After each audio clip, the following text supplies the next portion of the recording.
Escribe en los comentarios desde qué país nos ves. No olvides suscribirte y darle like al video. Imaginen un pequeño y apacible pueblo inglés en la década de 1840, Clavering. Un lugar donde todos se conocen, donde las familias comparten el pan y las penas. Pero bajo esa fachada de piedad y comunidad, una sombra se extiende, silenciosa y letal. Un veneno insípido e inodoro se desliza en tazas de té y platos de comida, reclamando vidas. Los médicos lo llaman cólera, fiebre gástrica, pero la verdad es mucho más siniestra. Una mujer, una esposa y madre, se movía entre ellos, con una sonrisa en los labios y arsénico en el bolsillo. Esta es la escalofriante historia de Sarah Chesham, la envenenadora que convirtió su hogar en una tumba. En el corazón de la campiña inglesa, anidado entre colinas ondulantes y campos de un verde perpetuo, se encuentra el pueblo de Clavering, en Essex. A mediados del siglo XIX, su apariencia era la de una postal idílica, cabañas con techos de paja, el humo ascendiendo perezosamente de las chimeneas y el sonido distante de las campanas de la iglesia marcando el paso del tiempo. Pero bajo esta superficie de serenidad rural, bullían las corrientes ocultas de la pobreza, la desesperación y los secretos transmitidos en susurros de generación en generación. Aquí, en este microcosmos de la Inglaterra victoriana, nació Sarah Parker en 1807. Su mundo era uno de límites inflexibles, definido por el nacimiento y el género. Para una joven de clase trabajadora, las opciones eran escasas. El servicio doméstico, el trabajo agrícola agotador, o un matrimonio que prometiera, en el mejor de los casos, una modesta seguridad. La vida era una lucha constante contra el hambre, la enfermedad y la indiferencia de una sociedad rígidamente estratificada. En este entorno, el conocimiento era una forma de poder. Las mujeres de Clavering poseían un saber ancestral, una farmacopea no escrita de remedios herbales para curar dolencias comunes. Pero este conocimiento tenía una doble cara. Así como sabían qué hojas calmarían la fiebre de un niño, también conocían las propiedades de plantas y minerales más oscuros. El arsénico, un polvo blanco e insípido, era un elemento común en los hogares. Se vendía abiertamente en las farmacias locales bajo nombres eufemísticos como quitness o polvo para ratas. Era el arma silenciosa del ama de casa, utilizada para librar a las despensas de alimañas. Nadie imaginaba que esta herramienta doméstica pudiera convertirse en un instrumento de una maldad insondable, administrado no a las plagas, sino a la propia sangre. La joven Sarah creció inmersa en esta dualidad, la belleza pastoral de su entorno y la dura realidad de su existencia. Aprendió a observar, a escuchar los susurros y a comprender que la supervivencia a menudo dependía de soluciones drásticas. La semilla del mal no siempre brota de un acto de violencia explosiva. A veces, germina en silencio, en el suelo fértil de la necesidad y el resentimiento, regada por la indiferencia del mundo. En la mente de Sarah, una peligrosa alquimia estaba comenzando, transformando el conocimiento de la vida y la muerte en una opción viable. Para una mujer como Sarah Parker, el matrimonio era la única vía de escape y ascenso social. En 1828, se convirtió en Sarah Chesham al casarse con Richard Chesham, un granjero de Clavering considerado trabajador y respetable. Sobre el papel, era una unión prometedora. Richard le ofrecía un apellido, un hogar y la posibilidad de formar una familia, el pináculo de la realización femenina en la época victoriana. La vida se instaló en una rutina predecible. Sarah asumió sus deberes como esposa y pronto como madre. Los hijos comenzaron a llegar, llenando la pequeña casa con el ruido y las demandas de una prole en crecimiento. Desde fuera, los Chesham parecían una familia rural, como cualquier otra, luchando por salir adelante, celebrando las buenas cosechas y lamentando las malas. Pero dentro de las paredes de su hogar, se estaba gestando una atmósfera opresiva. La realidad de su existencia distaba mucho de ser idílica. La agricultura era un negocio precario, y las deudas se acumulaban con la misma facilidad que las nubes de tormenta en el horizonte. La presión sobre Sara era inmensa. Se esperaba de ella que alimentara a muchas bocas con muy poco, que mantuviera un hogar impecable y que criara hijos sanos en una era donde la mortalidad infantil era una compañera constante y cruel. Este entorno de estrés incesante comenzó a erosionar la psique de Sara. El amor, si alguna vez existió, se vio ahogado por la ansiedad financiera y el resentimiento. Veía su creciente familia no como una bendición, sino como una carga. Cada nuevo hijo, una boca más que alimentar, un cuerpo más que vestir, un obstáculo más en su camino hacia la estabilidad. Richard, absorto en su propio trabajo agotador, parecía ajeno a la oscuridad que se arremolinaba en el interior de su esposa. Para él, ella era simplemente la mujer que dirigía su casa, la madre de sus hijos. No podía ver la frialdad que se instalaba en sus ojos, ni la forma calculadora en que su mente empezaba a sopesar el valor de una vida frente al alivio de una carga. El hogar, que debía ser un refugio, se transformó lentamente en una prisión para Sara.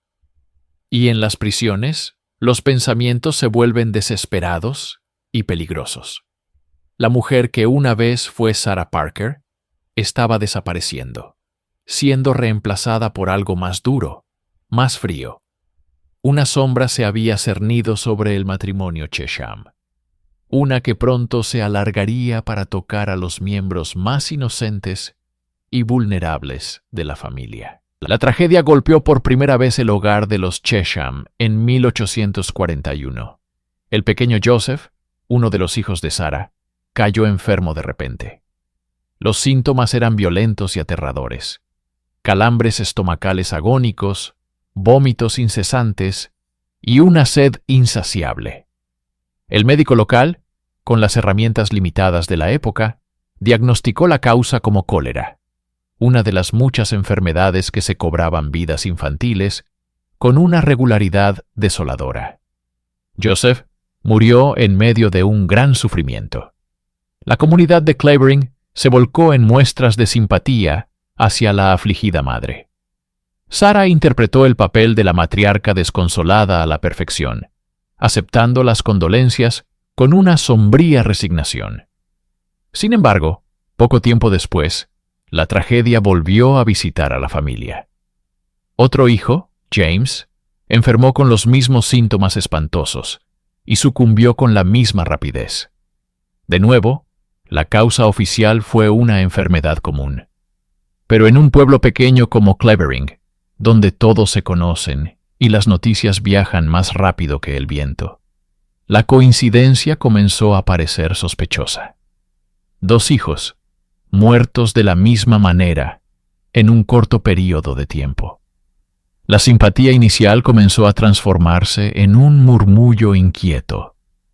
Los susurros empezaron en las esquinas del mercado, en la taberna local, sobre las cercas de los jardines. La familia Chesham ya no era simplemente desafortunada. Algo antinatural parecía estar ocurriendo. A esta atmósfera de sospecha se añadió un factor crucial: los clubes de entierro. Estas sociedades funerarias eran una forma primitiva de seguro de vida, muy populares entre la clase trabajadora. Por una pequeña cuota semanal, los miembros aseguraban una suma de dinero a su muerte para cubrir los gastos del funeral y evitar la humillación de una tumba de indigente. Sara había inscrito diligentemente a sus hijos en varios de estos clubes. Con cada muerte, no solo se aliviaba de una carga económica, sino que también recibía un pago. El dinero, aunque modesto, era significativo para una familia que vivía al borde de la miseria. Este incentivo financiero no pasó desapercibido para los vecinos. Los susurros se hicieron más audaces, más directos. ¿Era posible que una madre pudiera cometer un acto tan monstruoso por unas pocas libras? La idea era casi demasiado horrible para contemplarla, pero la evidencia circunstancial era cada vez más difícil de ignorar. La reputación de Sarah Chesham comenzó a oscurecerse, manchada por la muerte y la sospecha. Ya no era vista como una madre afligida, sino como un presagio de muerte. Para entender la crueldad de Sarah Chesham, debemos adentrarnos en la intimidad de su método, en la traición definitiva que se esconde en un plato de comida ofrecido por una madre. El arma elegida, el arsénico, era perfecta para sus fines. Un polvo blanco, casi indistinguible del azúcar o la harina, que se disolvía sin dejar rastro en la leche, la sopa, o el postre favorito de un niño, el pudín de arroz. Era el veneno del ama de casa, un secreto mortal escondido a plena vista en el estante de la cocina. El acto en sí era de una malicia escalofriante. Una madre preparando una comida, un gesto universal de amor y cuidado, se convertía en un ritual de muerte. Mientras sus hijos esperaban con confianza, Sarah introducía el agente de su agonía en el alimento que debía nutrirlos. Los efectos del arsénico son devastadores. Comienza con una sensación de ardor que se extiende desde la garganta hasta el estómago. Una quemadura interna que ninguna cantidad de agua puede apagar. Le siguen calambres abdominales tan violentos que doblan el cuerpo en dos. Luego vienen los vómitos y la diarrea, que deshidratan el cuerpo hasta el colapso. La víctima sufre convulsiones mientras sus órganos internos fallan uno por uno. Es una muerte lenta, tortuosa y atroz. Y Sarah Chesham la presenció, no una, sino varias veces, en sus propios hijos. Mientras ellos sufrían esta agonía indescriptible, ella mantenía la compostura de una madre preocupada, cuidándolos, limpiándoles la frente, quizás incluso susurrando palabras de consuelo, mientras el veneno que ella misma había administrado hacía su trabajo. Psicológicamente, sus motivos eran probablemente un nudo complejo de desesperación y narcisismo. El dinero del seguro era el catalizador, el beneficio tangible que justificaba el acto en su mente retorcida. Pero quizás había algo más profundo. En una vida sin poder ni control, la capacidad de decidir sobre la vida y la muerte le otorgaba una forma de dominio absoluto. Además, el papel de la madre en duelo le proporcionaba una atención y una simpatía que nunca había recibido. Era el centro de la tragedia, la protagonista de un drama sombrío que ella misma dirigía. Los asesinatos de sus hijos no fueron actos impulsivos, sino ejecuciones calculadas, frías y metódicas. Cada plato de comida envenenado era una sentencia de muerte firmada, con la apariencia de amor maternal, una perversión fundamental de la naturaleza, que dejó una mancha indeleble en la historia de Clavering. La aparente tranquilidad del hogar de los Chesham se rompió por primera vez en 1845. El pequeño James, uno de los hijos de Sarah y Richard, enfermó de repente. Los síntomas eran violentos y alarmantes: calambres estomacales agudos, vómitos incesantes y una sed insaciable. En una época donde la mortalidad infantil era una sombra constante en cada hogar, la enfermedad de un niño no era, por desgracia, un suceso extraordinario. El médico local, el Dr. Hervis, atribuyó la muerte del niño al cólera. un diagnóstico común y plausible para los males gástricos fulminantes de la época. Sarah, según los testimonios posteriores, interpretó el papel de la madre afligida con una convicción escalofriante. Lloró, se lamentó y aceptó las condolencias de sus vecinos con una compostura que muchos interpretaron como fortaleza ante la tragedia. Sin embargo, bajo el velo del duelo, se movía un interés más pragmático. Sarah se aseguró de cobrar rápidamente la póliza del club funerario del niño, una suma modesta pero significativa para una familia que vivía al borde de la subsistencia. Menos de un año después, la tragedia volvió a golpear la misma puerta. Joseph, otro de sus hijos, cayó enfermo con una sintomatología idéntica a la de su hermano. Los mismos calambres tortuosos, los mismos vómitos violentos. Y de nuevo, el mismo desenlace fatal. Una vez más, el diagnóstico oficial no levantó sospechas. 2 hijos perdidos en tan poco tiempo era una desgracia, pero no un imposible en la Inglaterra rural del siglo XIX. Sarah repitió su actuación, esta vez quizás con mayor maestría. La comunidad de Clavering la arropó, viéndola como una pobre mujer marcada por el infortunio. Pero algunos, en la intimidad de sus hogares, comenzaron a susurrar. 2 niños sanos, muertos de la misma manera tan repentina. 2 pagos de un club funerario cobrados sin demora.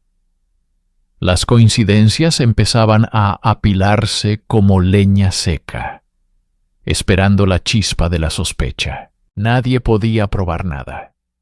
Pero una semilla de duda había sido plantada en la fértil tierra del miedo.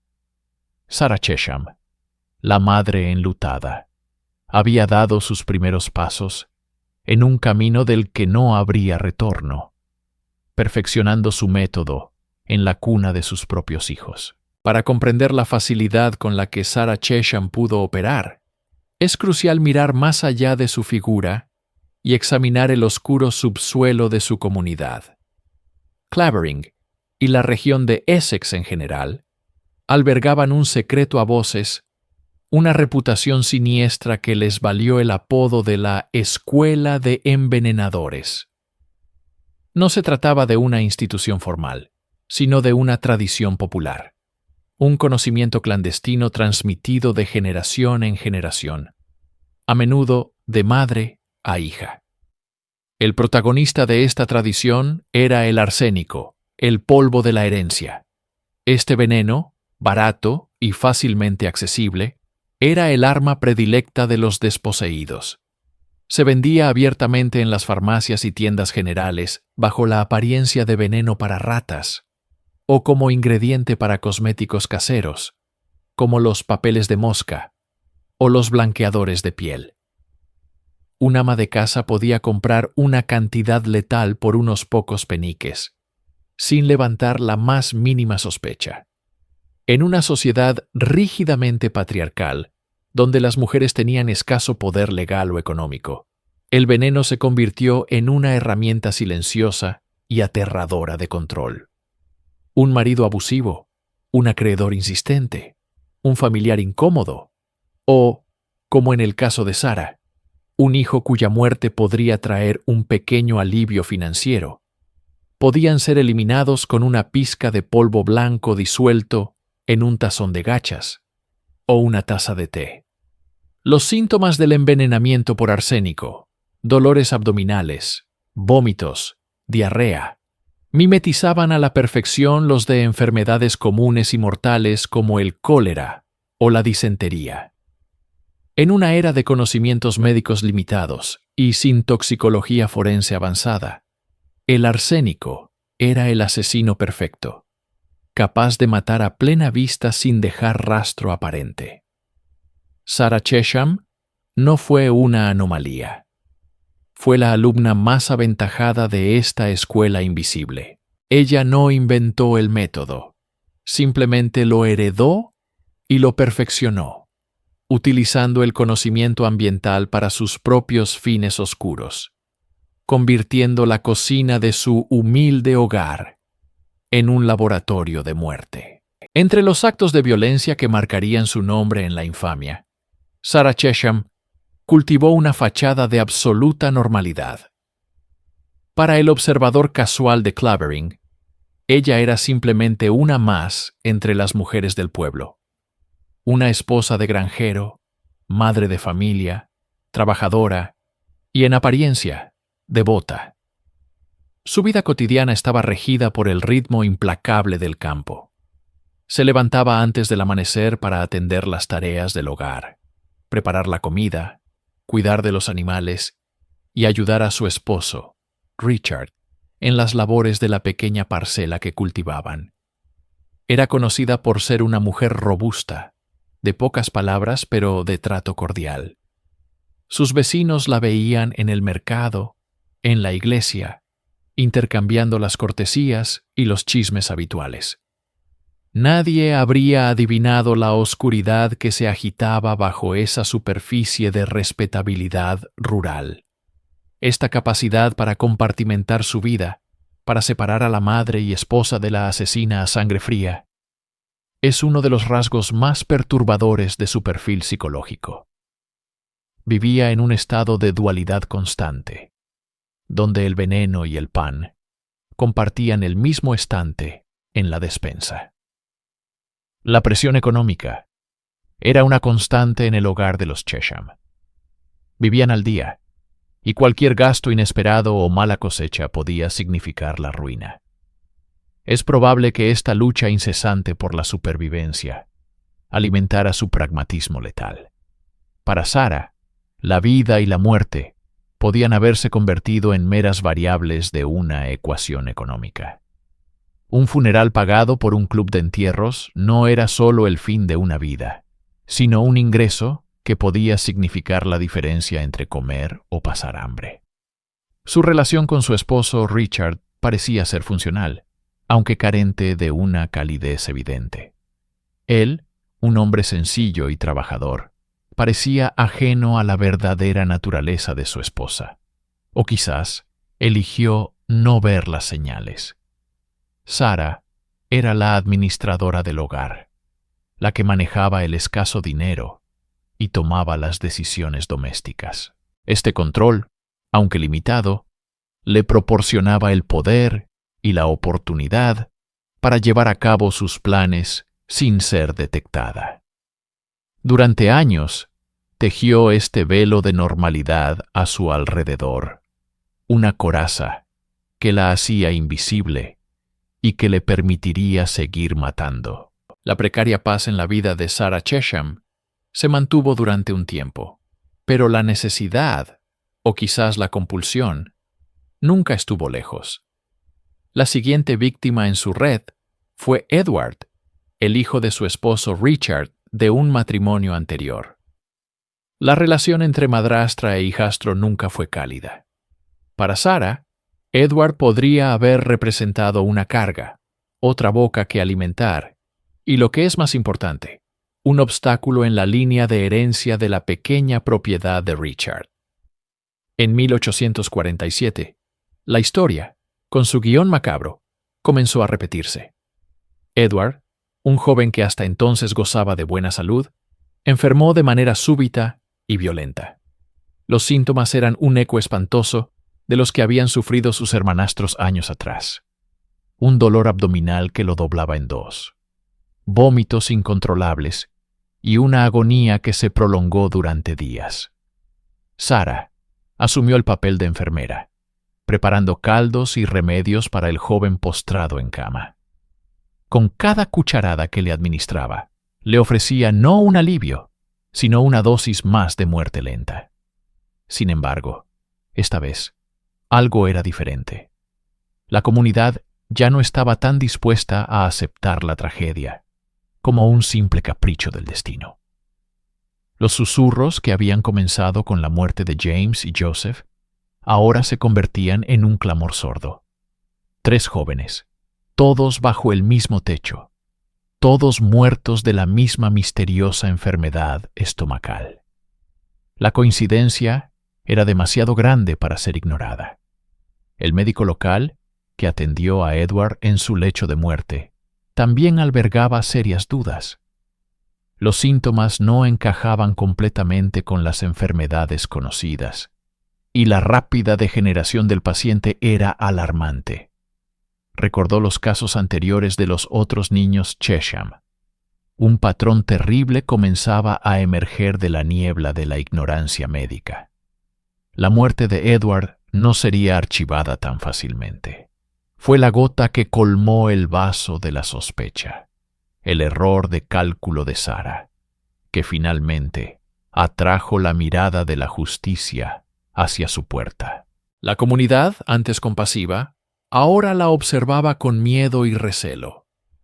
El velo de normalidad que había tejido con tanto esmero comenzaba a deshilacharse. Tras la muerte de James Chesham, la atmósfera en el pequeño pueblo de Clavering se enrareció hasta volverse irrespirable.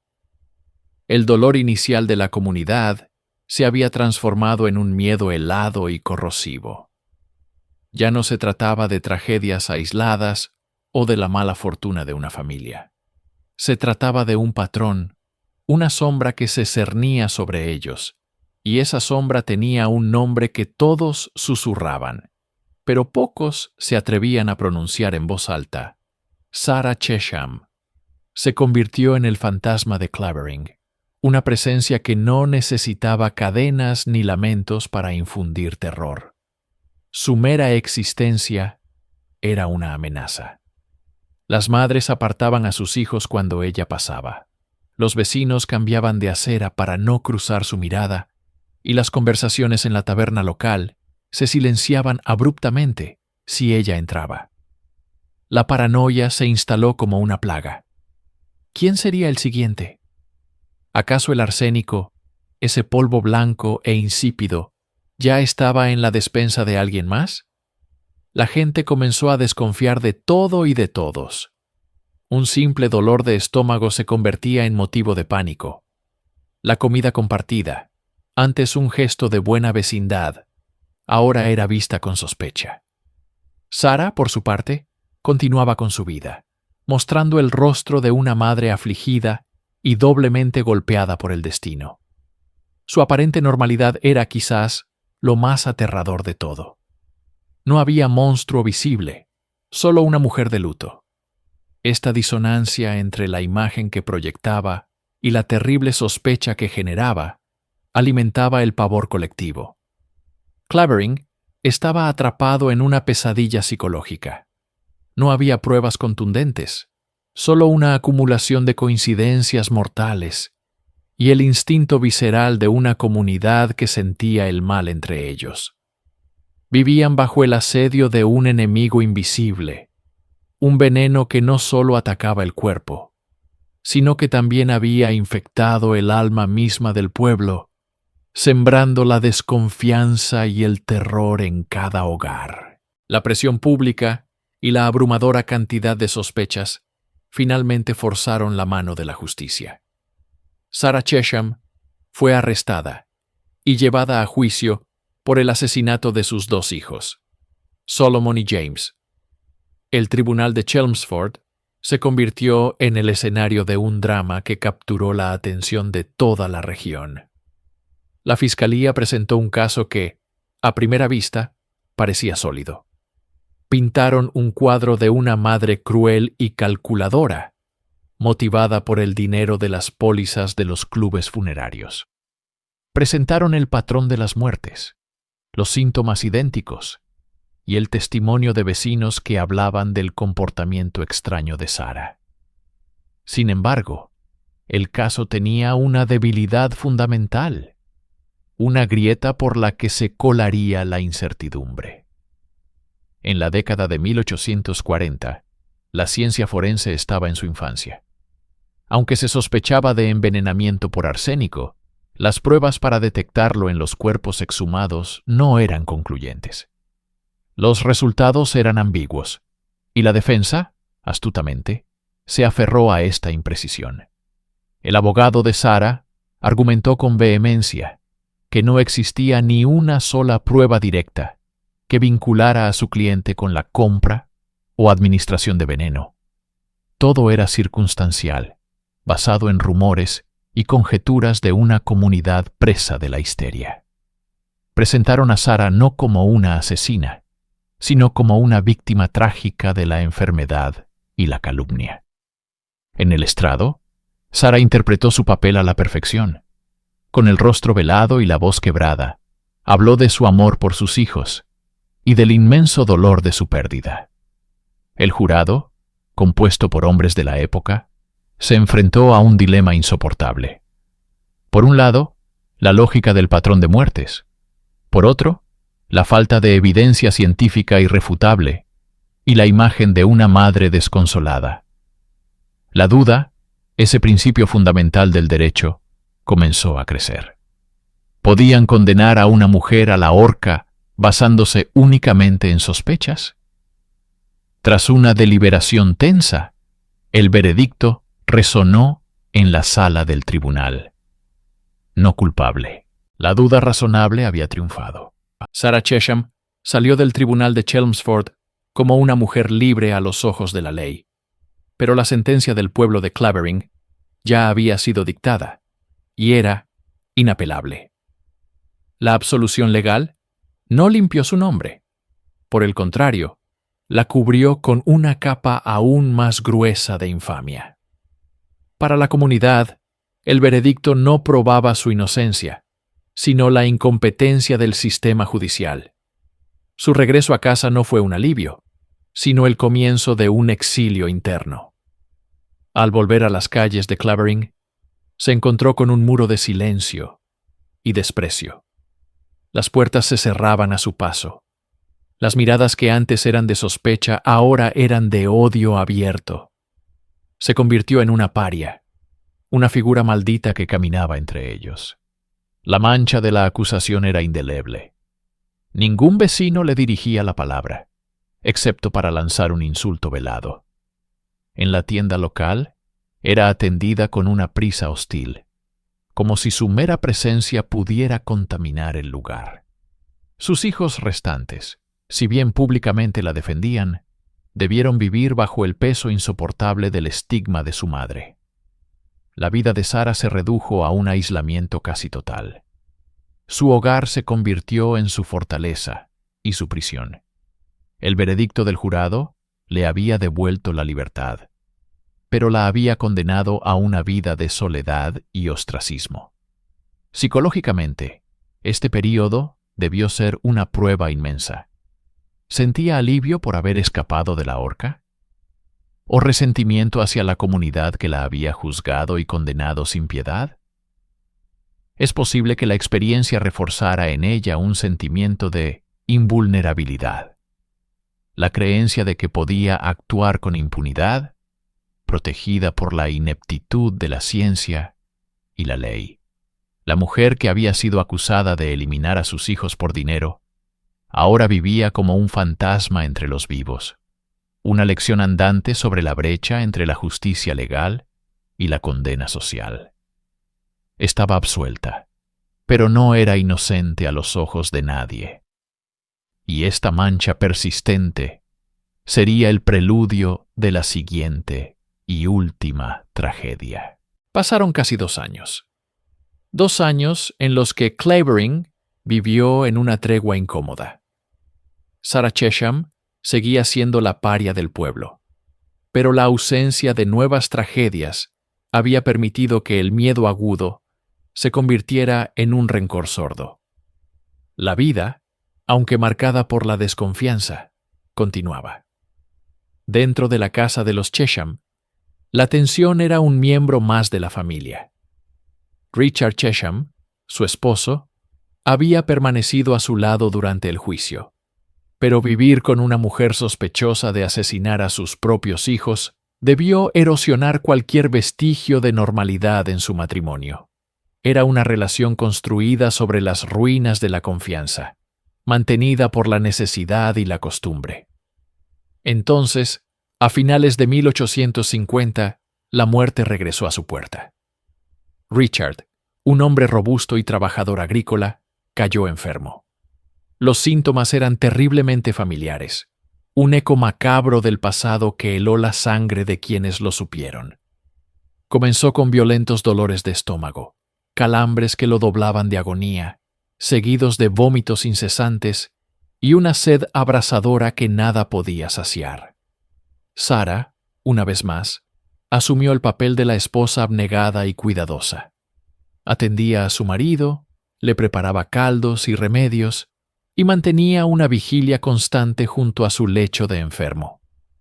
Para los pocos que observaban desde fuera, su devoción parecía una actuación grotesca.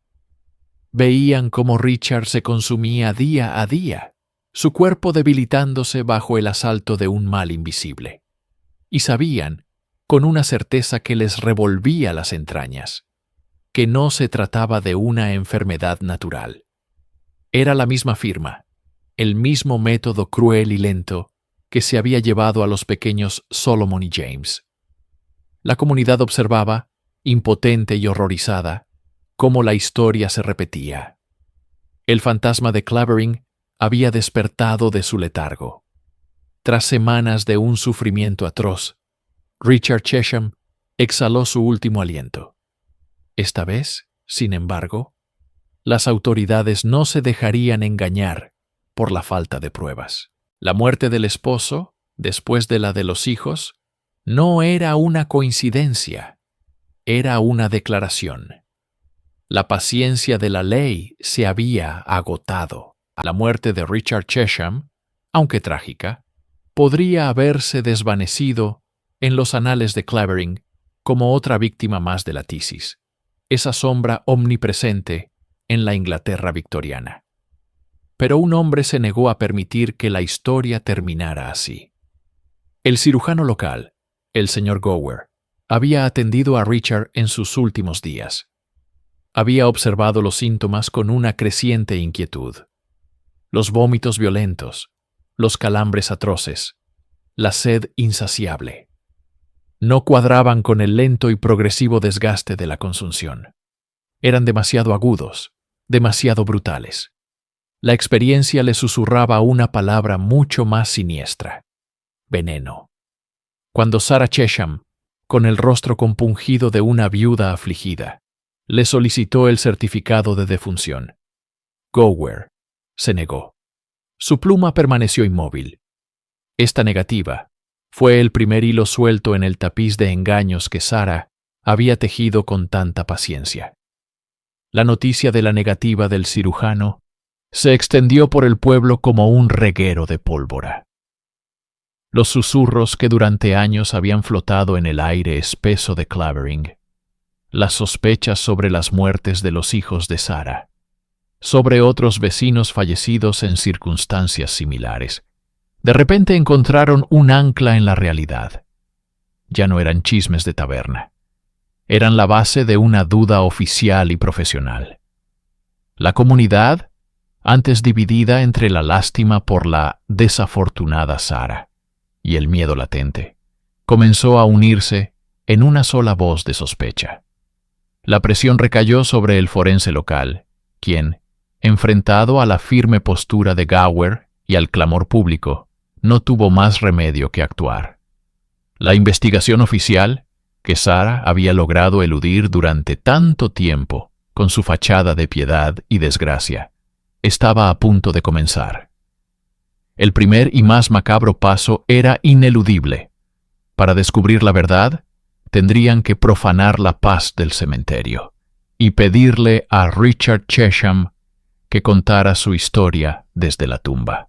El aire de noviembre era gélido en el camposanto de Clavering, cuando los sepultureros hundieron sus palas en la tierra húmeda. La exhumación del cuerpo de Richard Chesham fue un espectáculo sombrío, una violación necesaria de la santidad de la tumba. Para los aldeanos que observaban desde una distancia respetuosa, era la culminación de años de miedo y sospecha. Para la ley, era el comienzo de la búsqueda de una verdad irrefutable. El ataúd, una vez extraído, fue transportado bajo estricta vigilancia. El destino de su contenido no era un laboratorio cualquiera. Estaba en manos del profesor Alfred Swain Taylor, uno de los toxicólogos más eminentes de la época y un pionero de la ciencia forense. En su laboratorio de Londres, lejos del murmullo del pueblo, la ciencia se enfrentaría a la astucia de Sarah. Taylor trabajó con una precisión metódica y desapasionada. El cuerpo de Richard, a pesar del tiempo transcurrido, tenía una historia que contar.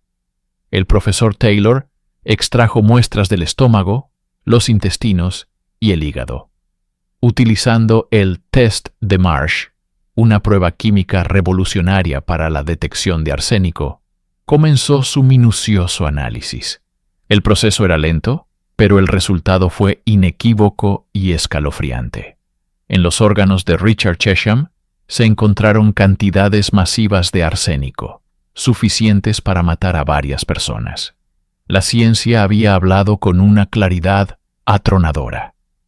La tisis, que Sarah había descrito con tanto detalle, no era más que una ficción, una cortina de humo para ocultar un acto de una crueldad inimaginable. El veneno, invisible y silencioso en su administración, había dejado una firma química indeleble en los tejidos de la víctima. Ya no había lugar para la duda razonable ni para las explicaciones ambiguas. La astucia de la envenenadora, que se había basado en la ignorancia médica y la confianza de sus víctimas, había chocado frontalmente con el muro inexpugnable de la evidencia forense. La verdad, fría y cristalina, estaba ahora sobre la mesa del laboratorio. Con el informe del profesor Taylor en la mano, un documento que era a la vez una revelación científica y una sentencia de muerte, las autoridades ya no tenían dudas.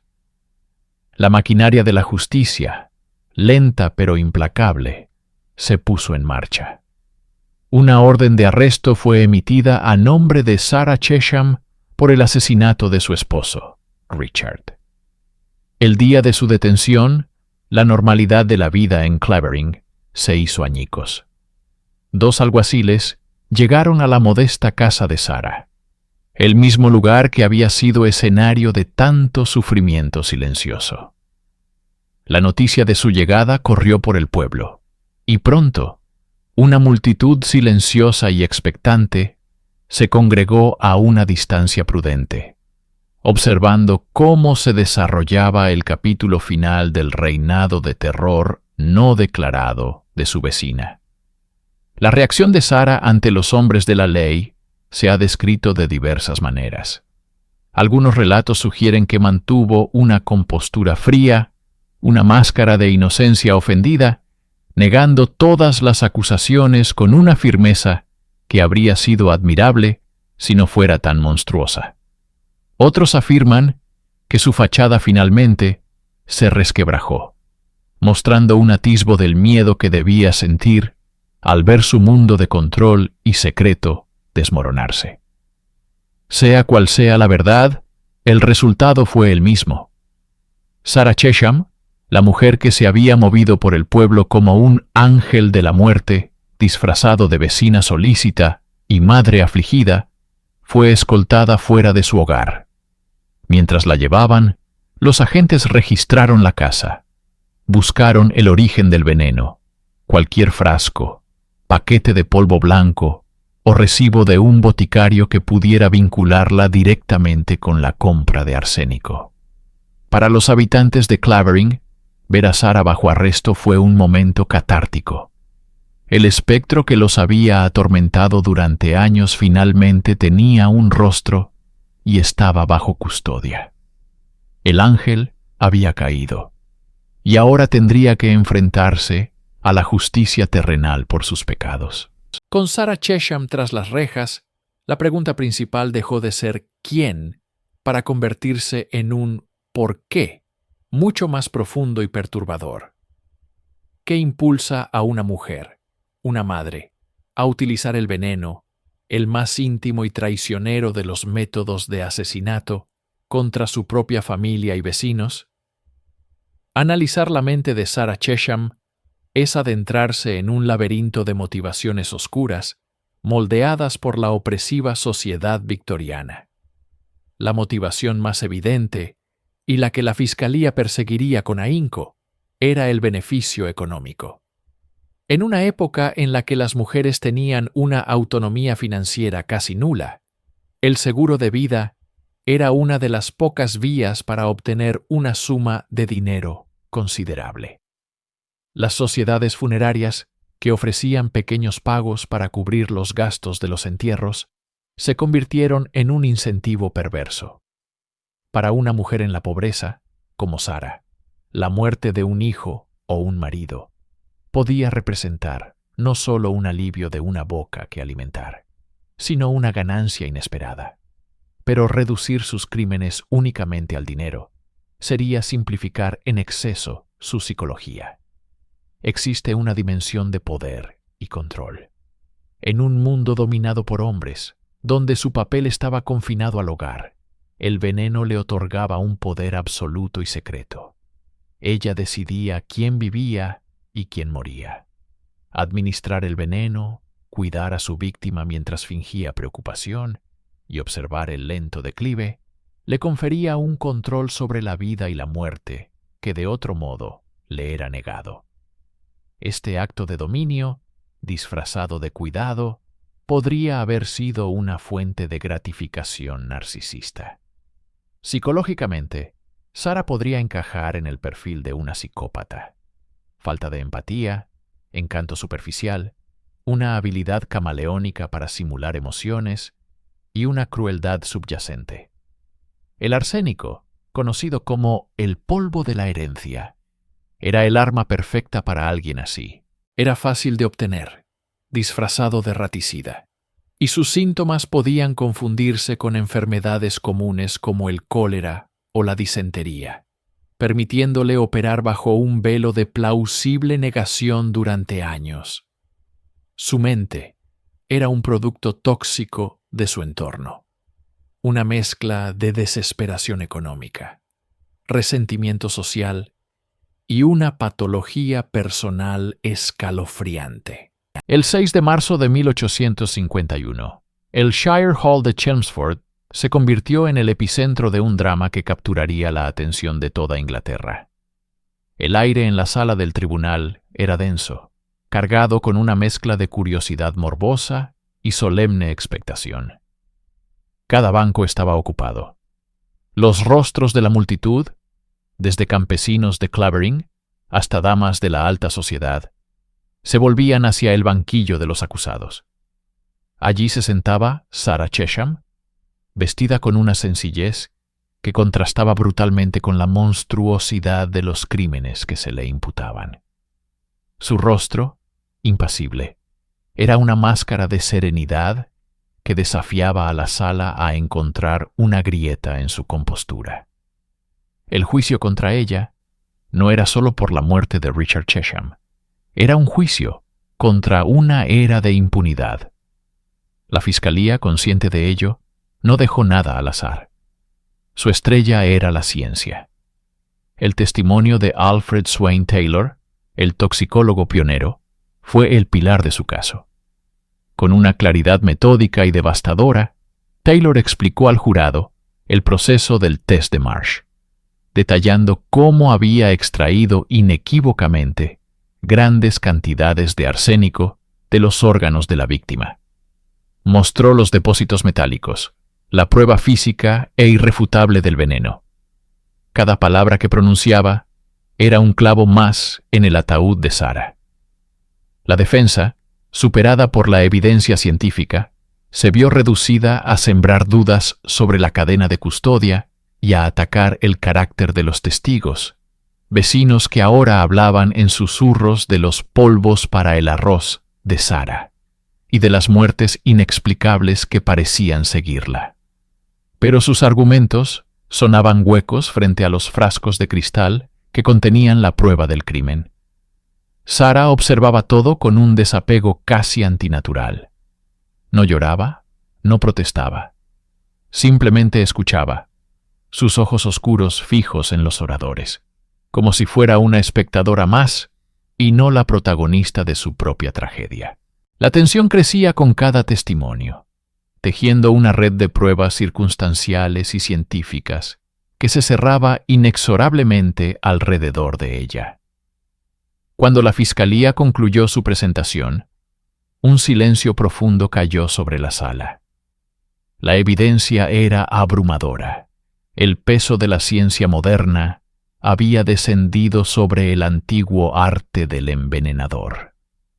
La pregunta ya no era si Sarah Chesham era culpable, sino cómo el jurado podría llegar a otra conclusión. El jurado se retiró. Los minutos que siguieron se estiraron en una eternidad silenciosa, un vacío suspendido en el tiempo dentro del Shire Hall. La multitud contenía la respiración, los ojos fijos en la puerta por la que los 12 hombres debían regresar. Sarah Chesham permanecía inmóvil en el banquillo, su calma exterior una fortaleza que parecía inexpugnable. ¿Qué pensamientos cruzaban su mente en ese momento? ¿Recordaba los rostros de sus hijos? ¿El sabor del arsénico mezclado con pudding? ¿O simplemente se aferraba a una negación tan profunda que la había aislado de la realidad? La espera fue sorprendentemente corta. Apenas 10 minutos después, la puerta se abrió y el jurado regresó a sus asientos, sus rostros graves y decididos. El secretario del tribunal se levantó. Miembros del jurado, ¿han llegado a un veredicto? La voz del capataz resonó, clara y firme, rompiendo el silencio. Culpable. Un murmullo colectivo recorrió la sala, una ola de shock y confirmación. Pero la mirada de todos estaba fija en Sarah. Por primera vez, su máscara se resquebrajó. Un temblor recorrió su cuerpo. Sus mejillas perdieron el poco color que les quedaba. Su fortaleza finalmente se había derrumbado ante la certeza de su destino.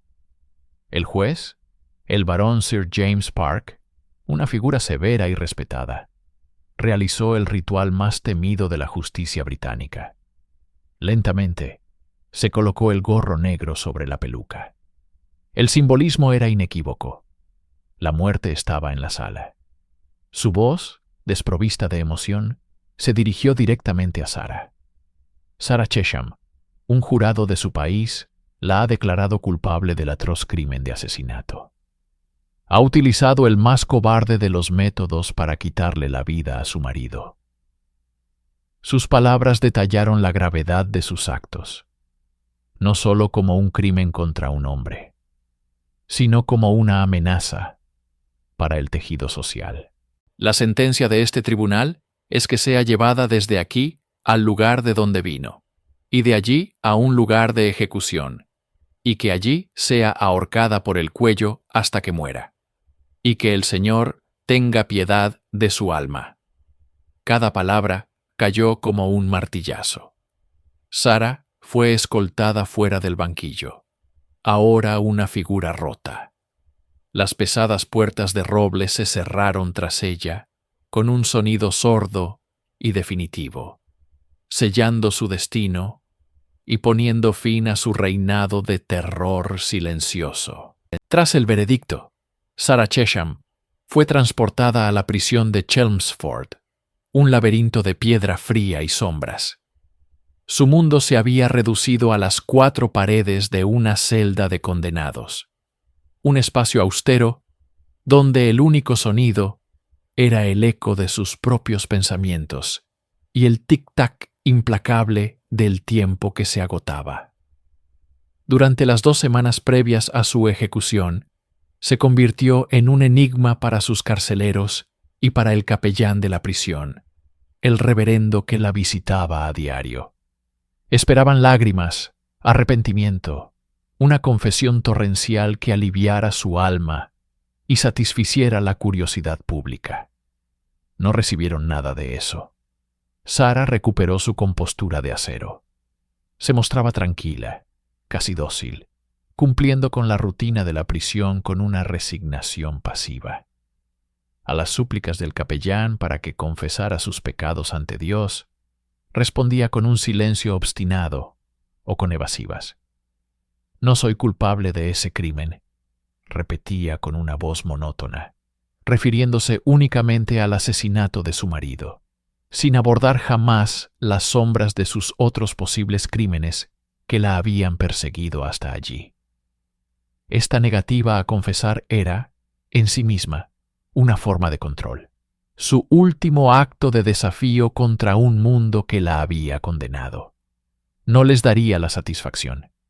Sin embargo, en la víspera de su ejecución, ocurrió algo sutil, un momento que el capellán registraría más tarde.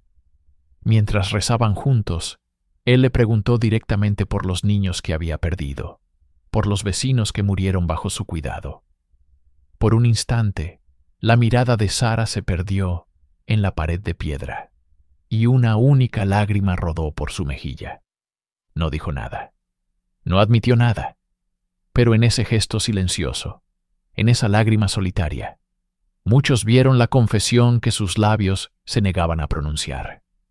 Era el reconocimiento no de un solo crimen, sino del peso de una vida entera de secretos oscuros y actos terribles. No fue una confesión para los tribunales o los periódicos, sino un momento privado de colapso, una admisión silenciosa ante sí misma o ante su Dios. Al caer la noche, se acostó en su catre y durmió profundamente, como si el peso, finalmente, se hubiera aligerado. El amanecer traería al verdugo, pero Sarah Chesham, a su manera, ya había hecho las paces con su destino, llevándose la verdad completa de sus crímenes a la tumba. La mañana del 25 de marzo de 1851 amaneció fría y gris sobre Essex. Fuera de los muros de la prisión de Chelmsford, una multitud de miles de personas se había congregado. Era un espectáculo sombrío, una forma de entretenimiento público macabro, pero también un evento de profunda significación social. Estaban allí para presenciar el final de Sally Arsenic, la mujer cuyo nombre se había convertido en sinónimo de traición doméstica. A las 8 en punto, Sarah Chesham fue conducida al patíbulo. Vestida de negro, caminó con paso firme, sin ayuda. Su rostro estaba pálido pero compuesto. Rechazó decir últimas palabras al público, manteniendo su silencio hasta el final. La ejecución fue rápida, un acto brutal que puso fin a una vida, pero que marcó el comienzo de una nueva era en la lucha contra el envenenamiento. La muerte de Sarah Chesham no fue simplemente el castigo de una asesina. Fue un punto de inflexión catalizado por la ciencia forense. El éxito de Alfred Swain Taylor en su caso demostró que el arsénico ya no era un asesino invisible. El veneno ahora dejaba un rastro, una firma química que podía ser descubierta en el laboratorio. Este caso, ampliamente publicitado, generó una ola de pánico moral y una demanda de acción legislativa. El resultado directo fue la Ley de Venta de Arsénico de 1851. Esta ley histórica, aprobada por el Parlamento apenas unos meses después de la ejecución de Sarah, impuso restricciones estrictas sobre la venta del veneno. Exigía que los compradores fueran registrados, que el arsénico se vendiera mezclado con hollín o índigo para evitar que se añadiera discretamente a la comida, y limitaba su venta a adultos conocidos por el farmacéutico. La era del arsénico barato y accesible, el arma predilecta de los envenenadores domésticos, había llegado a su fin. El legado de Sarah Chesham es, por tanto, paradójico. Su nombre se hundió en la infamia, convirtiéndose en una leyenda oscura del campo inglés, una advertencia sobre el mal que puede anidar en los lugares más inesperados. Sin embargo, su captura y ejecución, impulsadas por el avance de la ciencia, obligaron a la sociedad a confrontar una epidemia silenciosa y a crear las leyes que salvarían innumerables vidas en las décadas venideras. El terror que sembró en Clavering finalmente dio paso a una mayor seguridad para todos. cerrando para siempre uno de los capítulos más oscuros de la historia criminal británica.